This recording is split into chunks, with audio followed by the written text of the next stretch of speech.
we call this objections jujitsu, because in jiu-jitsu it's about taking your opponent's strength and Mm. using it to your advantage.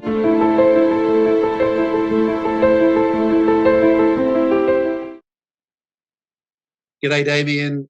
Next Gen Sales Masterclass again, and we're both excited, I know, because we're talking today about handling objections with confidence. I know this is one aspect of the Sales Masterclass that you particularly enjoy. That's right, isn't it, Damien? If anything, yeah, exude its confidence. Yeah, it's one of those things that the confidence, and we talk about this in the Next Gen Sales Masterclass, is how do you handle objections with confidence? Because really, what we're getting to here is coming from that self-esteem perspective of how much self-esteem, how much do you have a healthy ego, which means someone can say no to you and that's okay. It's not a personal reflection. This is a really difficult one, and this is if we're looking for that genie in the bottle, genie in the lamp. What it is with sales is actually having that healthy ego to say, "Hey, I'm a good person. I've actually got value to offer you. I just may not have explained it in a way that you understand." From my perspective, that's where I draw confidence from. What about yourself, Peter? Yeah, uh, I really like objections. It's bizarre, and the reason I like them is in the early stages of my sales career, I was far too much of an optimist, and I would keep prospects going longer when I really knew they weren't ever going to buy. Mm. And one of the reasons I like objections, or reasons the sale can't take place early in the sales process, is because if it's a genuine no, if the timing's not right, the budget's not right, the product or service isn't right, and it never will be, I'd like to know that as early as possible in the process for both of us, because then I'm not pretending that it's going to work for you, and you're not pretending you're going to buy from me. So I like that early in the process. And if real objections come up early and they're a legitimate prospect, and I can sell to them, I like it early, because usually for me it's a marker of an honest relationship. The client or customer's being honest with me Mm. and telling me the reasons why it won't go forward. And if I can manage that, or I can explain that maybe it's a misconception, a misunderstanding, for example, because often the clients or customers, they often don't know as much about your product or service as you do, because you're Mm. selling it all the time and they may only be buying it once every few years. So it can be an opportunity to broaden and deepen the relationship and make the sale more likely. So I like them. I like them early to qualify people early, and I like them early too to as an opportunity to deepen the relationship. Has that been your experience too, Damien? Oh, definitely, Peter. And I love the word that you just used there, qualify. A lot of the times you need to distinguish, and this is where having a good sales process, and we talk that through and take you through that in the Next Gen Sales Masterclass, is having a good sales process from the perspective of lead generation. First, you've got to find the people, then you need to qualify those leads. And that's where, if you can incorporate that into your lead generation process, then you avoid a lot of objections. Because what you talked about before, and I've done the same thing early on in my sales career, was this component of trying to sell someone that was not qualified. They were never a buyer. It's like you trying to sell me a Google phone. It's never going to happen. I'm never going to buy one unless, we go into an alternate reality in the multiverse or whatever, for those that believe in that. But I'm never going to be that buyer. And this is where it's really important when we're talking about objections. Are we talking about, have you qualified this person well to know that they're actually need your product? They actually have a problem that your product or service is going to solve. If it's not going to solve the problem, firstly, they haven't been qualified properly, and you need to walk away. Just step away from that. You don't want to be creating an angst relationship. That's just going to hurt you long term, hurt your reputation.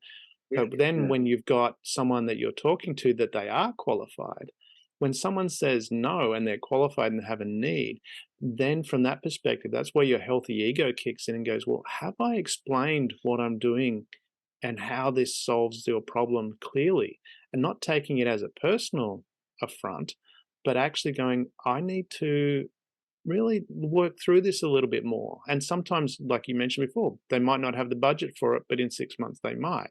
It's understanding that. And that comes from when we're talking about handling any objections, it's all about asking questions. Is that your experience, Peter? Yeah, absolutely. It's about asking questions. It also one of my favorite techniques to talk about and share in the Next Gen Sales Masterclass is how to reverse the roles, and how Mm, if you create something, an environment that's compelling, like that there's a compelling need for what it is that you're doing, a problem you're solving, or a solution you're bringing forward, mm, and you create that sense of excitement with the client or the customer. mm. uh, you can often, when handling objections, you can often turn yourself into the buyer and them into the seller. Yeah. And it's in the Next Gen Sales Masterclass, we call this objections jujitsu, because in jujitsu it's about taking your opponent's strength and Mm, using it to your advantage, right? yes. So if they're moving strongly towards you, you use the power of what they're doing to move them in a position that's of benefit to you. Mm, It's turning them into the seller and you into the buyer, because you're strategically backtracking or pulling back and yeah. watching them come forward. It's great to see, and the best way to experience this is in the room, because everything we're talking about here we demonstrate live in the room, and you demonstrate it with each other in your pairs in the group, and Mm. it's one of my favourite things to see is watching objection jiu-jitsu in the room. I love it. Don't you, Damien? Oh, 100%, and that's the whole point of this, is that practical application, because, if you're listening to this and you've probably listened to thousands of sales courses, read, hundreds of sales books, it's not about the knowledge you have, it's a practical application, and that's the where we take this into the space age, is understanding that your actions are unconscious. So you can have all the knowledge in the world, but if you haven't learnt at an unconscious level, then when you're in that situation, you're not going to perform. And I know that from my military background, we did drills for that reason, so that when you get a stimulus, you respond. And you want to be in that situation when dealing with objections. You want to have that experience that when an objection comes up, that you are actually automatically, unconsciously go to the action to solve that problem. Did Yeah. you have difficulty learning that, Peter? Uh, you know what? I haven't got a. It won't surprise anyone that knows me. I haven't got a military background. Probably the sort of guy you don't want in the military. But um, what I would suggest is that uh, what we'll find, and what I love seeing in the room, is people loving objections. Yeah. They love them because it's a huge opportunity to either stop wasting time with prospects that Mm, aren't going to buy, yeah. or is to deepen the relationship and bring the sale forward. Mm. That's how I see it. It's the opposite of what you think it is. I So you'll learn to love them. You'll learn to love them. You'll say, "Bring them on! Like, give me all the reasons why that you don't think this is going to work." That's a great question to ask. mm, Like a great question to ask is to look for objections and ask questions like, uh, uh, "What are the reasons you think this won't succeed, or what are you most concerned about here?" And bring it on. Bring it on early, yeah, and watch those sales boom.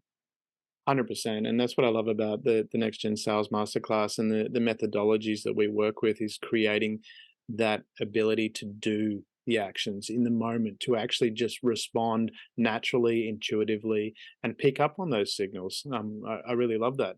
So yeah, the Next Gen Sales Masterclass, an exciting time that I really enjoy working with people, and just how much people grow and go, ah, those aha moments. Ah, now, if this sounds of interest to you and you'd like to find out more, you'll see at the end of the video here all our contact details, how you can find out more about the program, how you can contact Damien or I. We'd love to talk to you, and more than that, we'd love to see you in the room where we can we can demonstrate these things with you, and you, more importantly, you can demonstrate them yourself. So uh, look at the program, come along and just watch those sales boom.